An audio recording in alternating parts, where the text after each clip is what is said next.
grinding. We'll talk about that. This is James Helder for IFL TV in association with MICK HENNESSY. My band at the press conference today for British champion Nick Blackwell taking on Chris EUBANK Jr. With me, I've got promoter from Hennessy Sports, Mr. Mick Hennessy. How are you, Mick? Brilliant, James. Really good to see you. Good to see you, mate. I know you've been on your travels today. I have indeed. To the airport and back, so thanks for your commitment. I've got to say, thanks to you and Team Fury for having me down at the airport today, watching them sort of ride in on their private jet. They're living the life, aren't they? They don't do things by halves. I'm telling you. They, as I've always said, no stone unturned with Peter. You know, when he takes him into camp, he does it properly. Yeah. So brilliant. Little bit frustrations as usual for Hughie, as we spoke about this. He can't seem to get these top 10 opponents, top 20 opponents. They sign to fight him. Yeah. Everything looks like it's all coming ahead, and then there's excuses after excuses. So it must be quite a frustrating point for him and you as a promoter.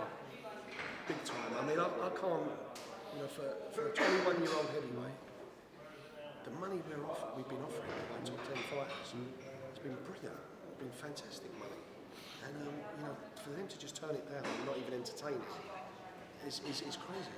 It really, it's really demoralising, really, because he's a young fighter who wants to step up and he wants to fight quality operators so that he can learn his trade and go that extra. He's already he's 18 and 0. He's a great talent, but he just wants to fine-tune at world-class level now before he makes his assault on a world title fight. And it's proving difficult because everyone they're either outpricing themselves, which is just a blatant way of saying no, or they're taking the fight and then pulling out the fight when they think about it. So it's really, really hard. And I experienced it quite a lot with Tyson, to be fair. But Tyson started headlining shows pretty quickly, and we had a lot of pullouts with Tyson. It's similar in a way, but I think one of the things here that's different to Tyson is that because since he was a young boy, Hughie has always been with Tyson. Wherever they've gone around the world, whether he's boxed in Canada, whether he's boxed in the States, he's been there. He's always been in his training camp as a young boy, and he sparred, and in recent years, Tyson's had the best of training camps, and Hughie's been part of them training camps, and so he sparred heavyweights from all around the world. Hughie, he sparred them from South America, North America, Canada, Europe, Russia, Ukraine. So the problem is the public don't know how good he is, but the heavyweights worldwide do, because the word spreads, and this is one of the reasons that we're struggling, because he's had such a good profile working camps with Tyson that he's done a lot of damage with sparring partners, and it's made it difficult for us. I want to talk a little bit about Hughie in a moment. I just want to touch on the main event if I could. It's such a great fight. Us within the sort of boxing industry, and I mean the media, the trainers, the teams, the promotional companies, everybody is in agreement how much of a great fight this is. Blackwell comes to have a war, he comes to have it. Chris EUBANK Jr. again is quite an exciting fighter, likes to hold the centre of the ring. So talk to me a little bit about this fight, Nick. Yeah, it's what I would describe as two quality world-class box fighters in the middleweight division. They're both box fighters. They both can have it any which way. They can use their boxing skills, and 9 times out of 10, because of their commitment and their passion, they will go into the trenches and have it any which way. They're, as I said, world-class middleweights. Either one of them could be fighting for a major world title right now with a chance of winning it. So to pit them together for a British title and domestically put this fight together, I tip my hat to the pair of them. I really do. I've got so much respect for both of them as fighters. Nick's my man. Nick's with us, and I believe in him big time. I think he's a diamond in the rough. I think he's going to be special. But I've got a hell of a lot of respect for Chris EUBANK Jr. I've promoted him. I brought him into the pro game, and I know what he's made of. I know he's a huge talent. I know he's got, he's teeth tough as well, same as Nick. He's got a strong will to win, and he's a quality box fighter, puncher. So it's got all the ingredients to be, at worst weight, fight of the year. It could even go further than that, because I can't remember the last time I was involved in a fight.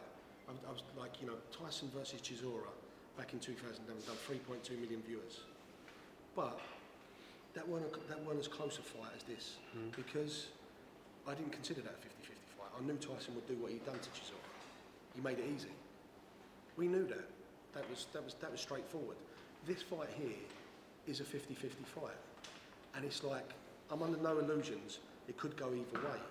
I fancy my man to like work rate, determination, toughness. I fancy him to pull through, but he's going to have to pull through a thriller. And there's going to be some shaky times in that fight, because it's that close. This is much closer than that fight was. Can't speak about Chris Eubank Jr. without bringing up the enigma that is English, Chris Eubank Sr.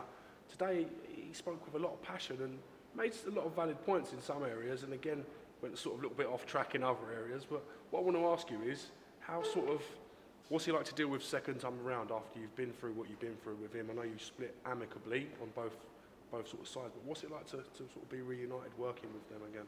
I think it's a lot easier because, as you said, we did split amicably, so we know each other, we know how each other works, and we know what each other will tolerate, and we know what buttons we can and can't push. So it's a lot easier. Obviously, there was their difficulties early on, but look, at the end of the day, I'm a boxing man, and I respect boxing people. And what he was saying there about his son and looking after his son is right. This is sometimes this is a horrible game, and sometimes I question what am I doing in it. And there's a lot of things can go wrong, like someone like Nick Blackwell not being looked after earlier in his career. It's, you know, who's going to look after his son better than he is? It's true. So, you know, although sometimes there's some wacky stuff, it's on solid foundations. He has achieved what he's achieved. He's achieved great things in the sport. His son's achieving great things in the sport. They know the game. They're not silly. They're, you know, and I respect that. I really respect the fact that when everyone was saying that they wouldn't take this fight, they'd go another route, they've helped out hold this together with me and Nick. And I really respect that fact. I want to talk a little bit about Lenny DAWS. I've seen private negotiators have been successful for Hennessy Sports to stage the rematch for the EBU title, Lenny DAWS versus Ruben NIETO. Am I correct in saying that? Yeah, we had good negotiations, and you know, we've managed to get the fight in the UK again. The fight can't take place before the end of May, so it will take place anywhere from 28th of May to the end of July. But it was a great fight the first time around. A brilliant fight. It was, you know, it was a fantastic fight. It was, I don't know whether, I mean, for me, it was spoiled by the referee's decision in the end, only because I wanted Lenny to win the European title so bad. I think the viewing public probably loved the controversy and the dramatics.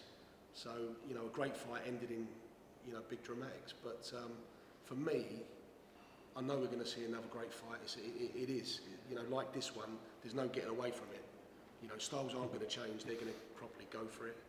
And all I want to see is, I want to see Lenny reach his long life dream and become at least European champion, because he should have been European champion already. I've got to say, the admiration from the boxing, sort of people in boxing, and how well liked Lenny DAWS is and how respected of a fighter he is, it'd be a tragedy if he didn't win that European title, wouldn't it? It would, yeah, because, you know, Lenny's a quiet man. He's a humble man. He won't, you know, he's an old school pro. Old school. You won't, you know, he's not the sort of person who try and sell a fight or try and, you know, big himself up in any way. So he's an old school pro. He probably would have been more fitting in another age, really. I agree, yeah. But he's always been a quality talent since he won the ABA title. He was, you know, he was a brilliant box fighter, great combination puncher, body head punching, which you didn't used to see in the amateurs when he was in. Won his ABA title in style, turned pro, brought a big engine to the pros. Always used to, you know, put his engines on fighters and break them. And he became British champion, and you know, won it, lost it. The rest is history, like, you know, European title challenges, so on and so forth. But he's definitely someone, worse ways, who should have been at least European champion. And then, you know, if he gets his dream shot of a world title fight, who knows? You know, you've got a solid, hard-working pro there who's a good all-round fighter and has got a better engine than most fighters will ever have. So you never know. The European title fight should get him his dream shot at a world title. Gonna give a personal opinion here. I don't often do that. The amount of respect I've got for you for the job you've done with Lenny Dawes is, I've got to say, it's fantastic. You took him from the amateurs. You've stood by him through the good times and the bad. And having lost that shot on the disqualification, I know it cost you a lot of money to make that happen and get that here. It must have been very disappointing for yourself. So to go again and have that faith and belief in you, man, to put your money where your mouth is, I respect that a lot, Mick. I really do. No, thanks, James. And that's why it's about relationships and not, you know, in this boxing game, it should be about relationships and sometimes not business. You know, like, listen, I'll back Lenny through and through, even when certain broadcasters won't, you know. I respect that. No, look, I've got a lot of respect for him and his family, and him as a family man and as a stand-up person, he deserves it big time. I don't think there'd be a happier person on the planet when he wins that European title. Last thing I want to touch on is sort of the Tyson Fury, Vladimir Klitschko rematch. Is there any sort of pending information you can tell me? Is there anything that you know that I would like to know? What's going on? Just the fact that it looks like it's heading towards July, and the fact that negotiations are ongoing, but the UK has got a very strong case at the moment. The UK and Ireland's got a very strong case. There's quality offers from abroad, but right at this stage, we're optimistic and confident we can put the right business case forward to have it over here. So it's happening. You know, Tyson's. You know, he's going to do a job. Okay, well listen, I really do appreciate you giving me some time. There's a lot more I could talk to you about, but I'm going to save some for the weigh-in tomorrow, and no doubt your family will want to go and have a little chill-out time with you and whatever else. So I appreciate you giving me some time today, Mick, and I'll catch you at the weigh-in tomorrow. Thanks, James. Appreciate that. Cheers, mate. Thanks for your support. See you soon. As always. Cheers, mate.